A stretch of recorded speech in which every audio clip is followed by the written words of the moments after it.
Concept ఇది sir ఇది sir ఇదైతే మామూలుగా ఫామ్ ల్యాండ్ అండి.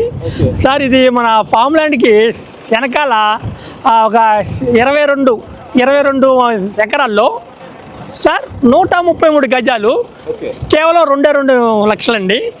2.2 లక్షలు ప్లస్ అన్నీ 40 ఫీట్ రోడ్డు 30 ఫీట్ రోడ్డు అండి. చక్కగా మనకి పక్కనే మన 4.5 కిలోమీటర్లు డిస్టెన్స్లోనే వినుకొండ ఉంది. ఇంకోటి సార్ ఏది మన ల్యాండ్కి జస్ట్ మనకి ఇది అడ్డించి మామూలుగా వెళ్తుంటే పక్కనే ఒక 130 ఎకరం వీళ్ళు మన తిరుమల డైరీ వాళ్ళు తీసుకున్నారు సార్. ఇందులో 133 గజాలు 2 లక్షలు పెట్టి మనం కొనుక్కుంటే ఫ్యూచర్లో ఇది 2 అంతలు కాదు, 3 అంతలు 4 అంతలు కూడా పెరగచ్చు. దాంట్లో ఎటువంటి సందేహం మాత్రం లేదు సార్.